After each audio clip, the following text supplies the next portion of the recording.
Hello guys, welcome to my channel. My name is Sister Lydia Okanga and I'm happy to have all of you here listening to me.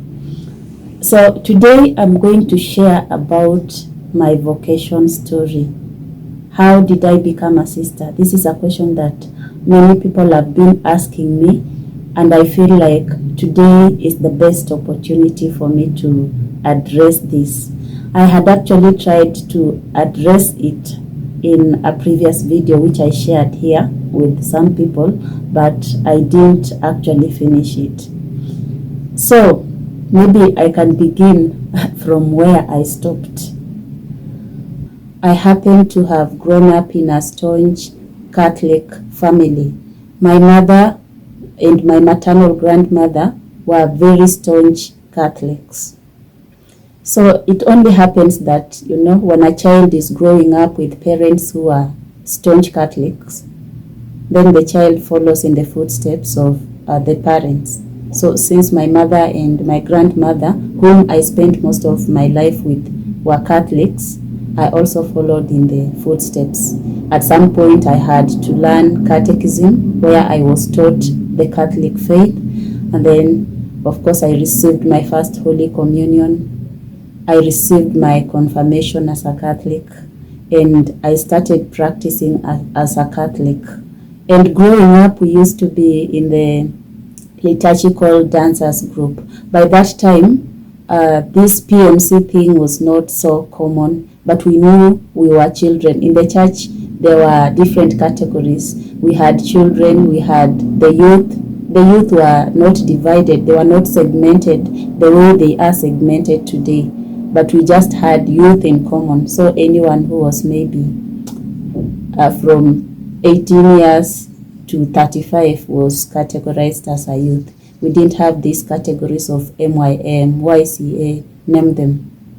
So that time we were children. So we joined the liturgical dancers in the parish. By that time I was staying with my maternal grandmother, and so that was under Shiseso parish during the times of Father Masumbuko, and then at some point we had Father Kizito Sabatia and others who came later on.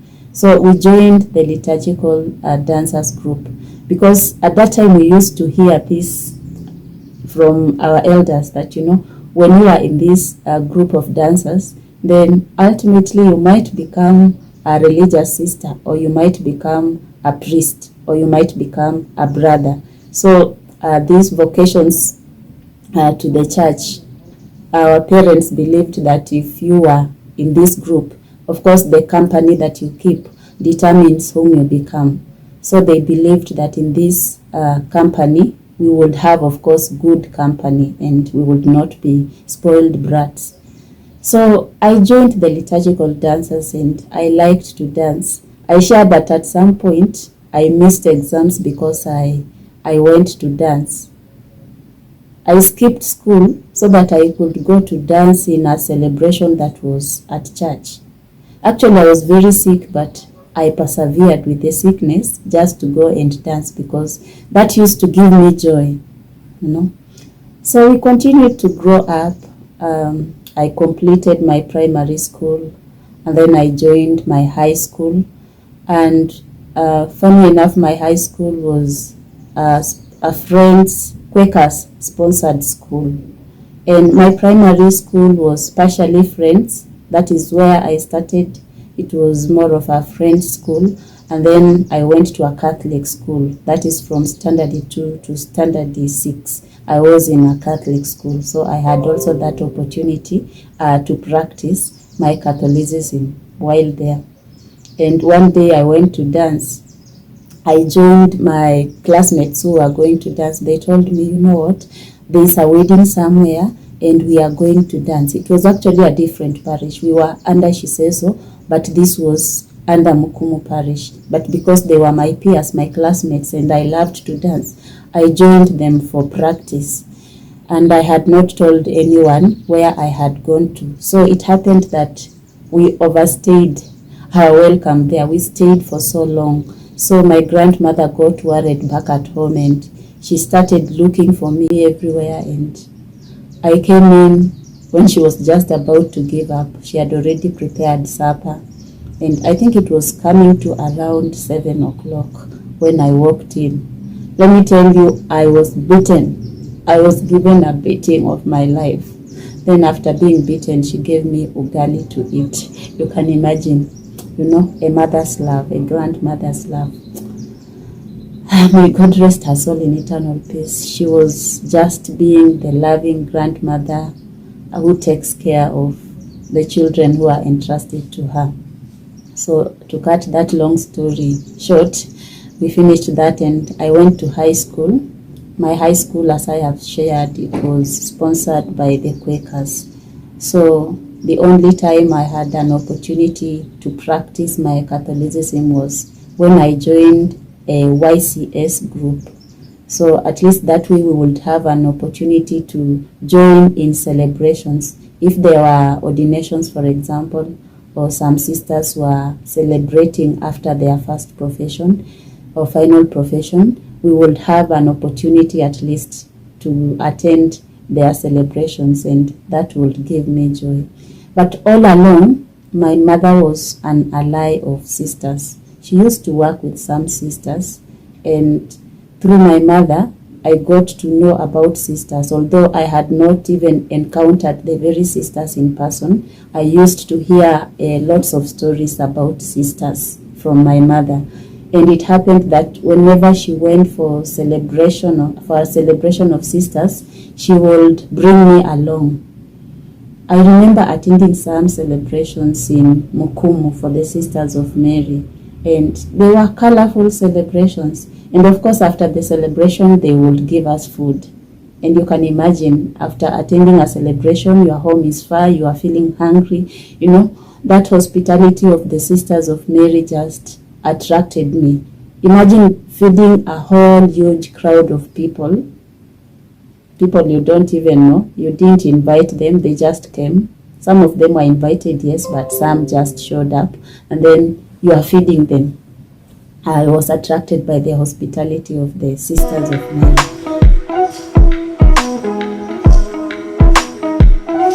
As I continued with my high school, I was really longing to join the Sisters of Mary, but I didn't have a close contact with them, since my mother had stopped working with the sisters for a long time, and she had lost contact with the people with whom she was working.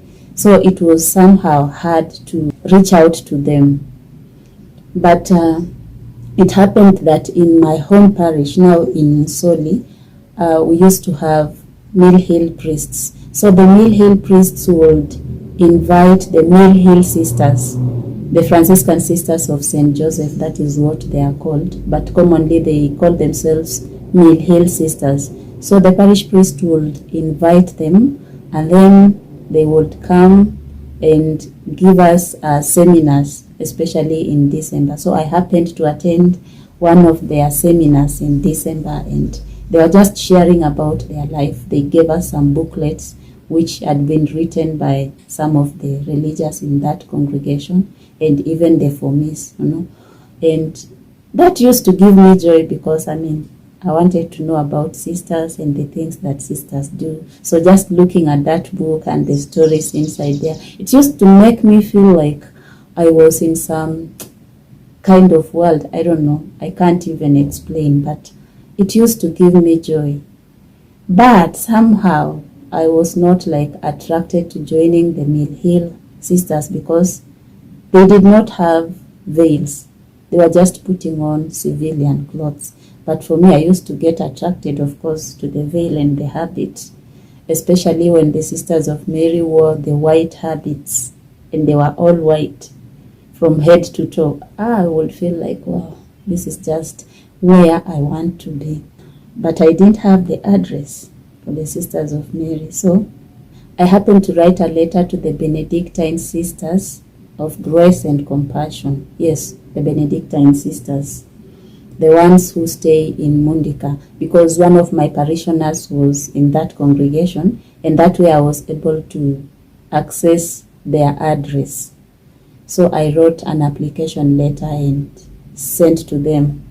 But somehow I was just feeling like, no, I don't think this is what I want. I didn't even go for their come and see seminars, but my heart was just not there. Then you know what? One day, my mother had gone to Mukumu or to Haega, around there. And then she came home.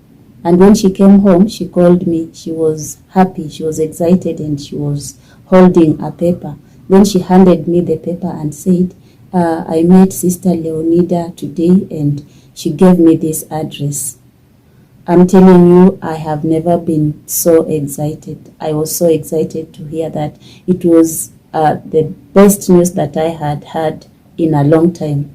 I had just gotten hold of that address, which I had been longing to have, and there was no one to show me the way.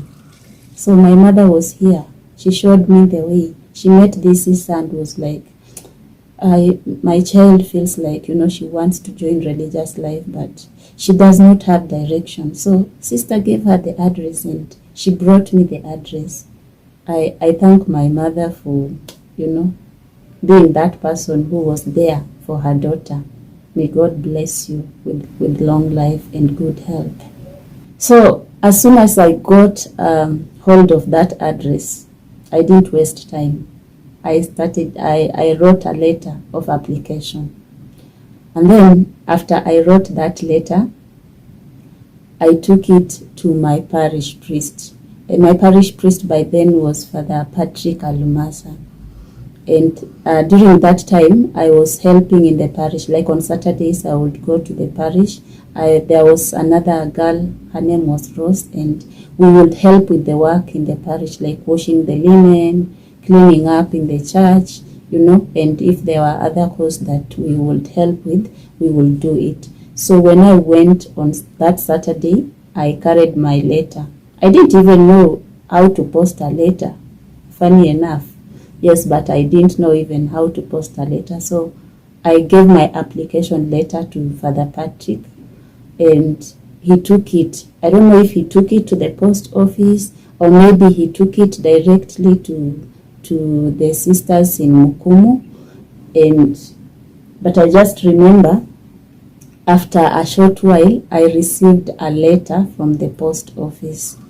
And the letter was also brought by Father Patrick Almasa, the very one who had taken my application letter, had brought me a response letter.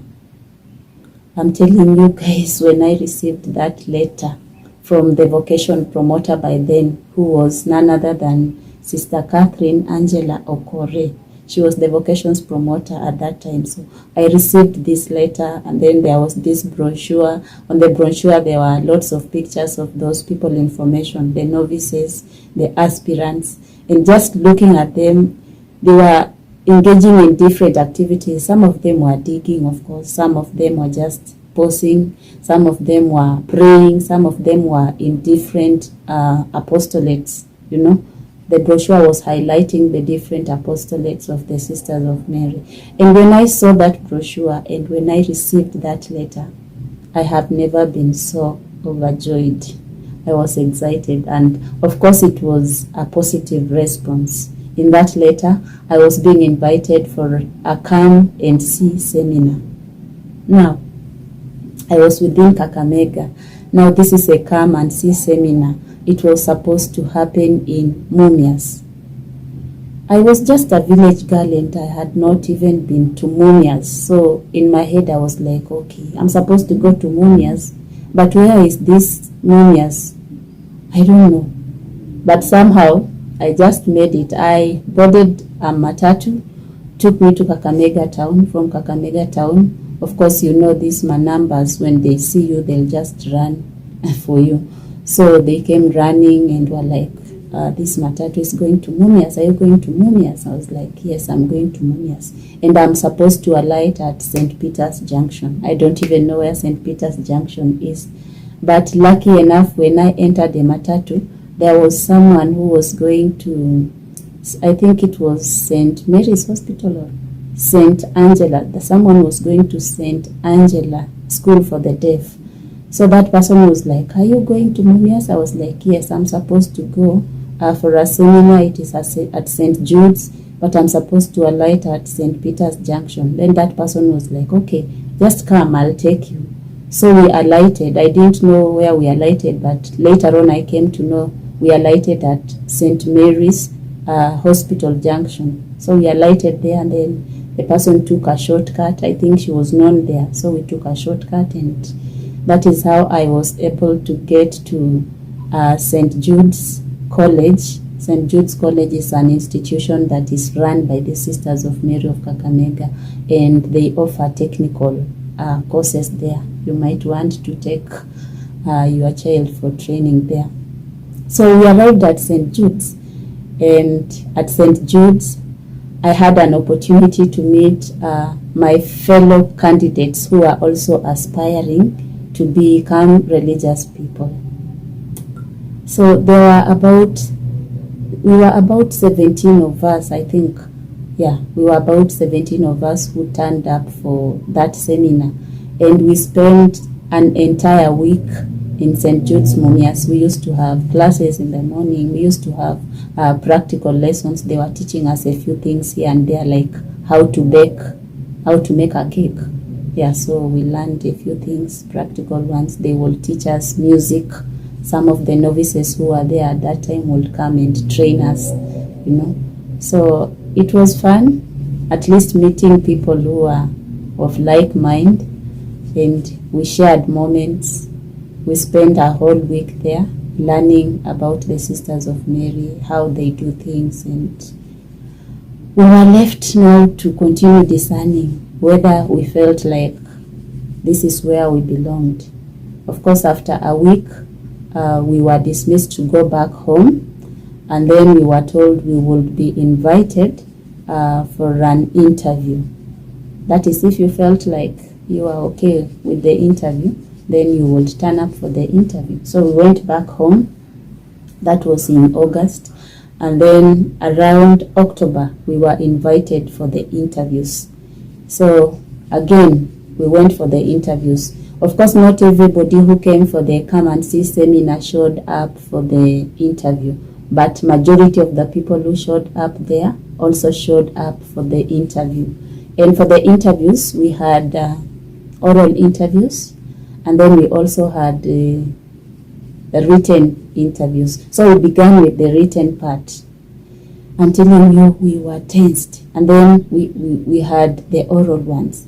The written one was okay. But then when it came to the oral interviews, we were like scared. What are they going to ask us? You know, you are just a young girl from the village there, and then you are going there to face a panel of sisters. I remember it was a panel of 5 sisters, and each one of them was throwing questions to you at random. You are the only candidate seated before them. You can imagine how it can be intimidating, especially if you are young, and you know, these are senior members in the congregation. Some of them were counselors.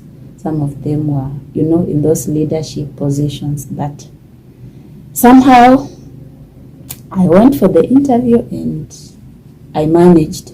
They asked me a number of questions. Some of the questions I was asked were very basic, but I didn't even have the questions to them. I remember being asked, who is the Bishop of Kisumu? To tell you the truth, I didn't know who the Bishop of Kisumu was. I only knew my bishop, who was Sulumeti, and that was all. And of course, I had visited Bungoma before. I had visited Misihu before, and I used to hear during Mass, they would say, we pray for our Bishop Norman Kingo Wambua. I didn't know who he was, but at least maybe if I was asked who is the Bishop of Bungoma, I would remember because of that. But when I was asked who is the Bishop of Kisumu, I didn't have an idea. I just said, I don't know. I know Sulumeti, the Bishop of Kakamega. Anyway, I think they understood, and this is just a young person who is coming up, and she's not so exposed to information. So we finished the interview, and then we were told we would be, maybe after the interview, I think we were being given results. So you would be told if you had qualified, they would give you a letter containing a list of items that you were supposed to bring along, and we were supposed to join now at the end of the month, the next month, and that was after October. It was in November now. At the end of November, we were supposed to join the congregation. So if you qualified in the interviews, they would give you a letter. If you did not qualify, then I think you would also be told after the interview. So I was given the letter after the interview, and it was a whole list of things that needed to be bought. And it was not easy, but because of people of goodwill, they supported. And by the way, it required that you even maybe sold a car or something to buy those things, because it was a lot of money by that time.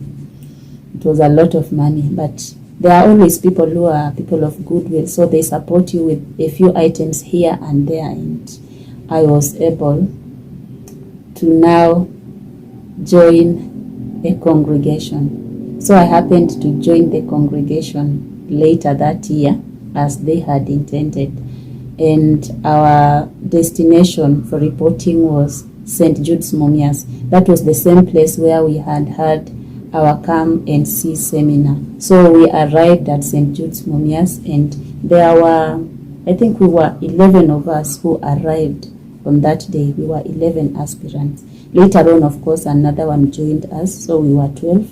And then later on, in that year that began, that the year that now we were aspirants, we were taken to Uganda, where we joined 4 other aspirants. So we made a group of 16 girls who were aspiring to become Sisters of Mary. I think this story has been long enough. Maybe I can cut it here, and then I'll continue in the next one.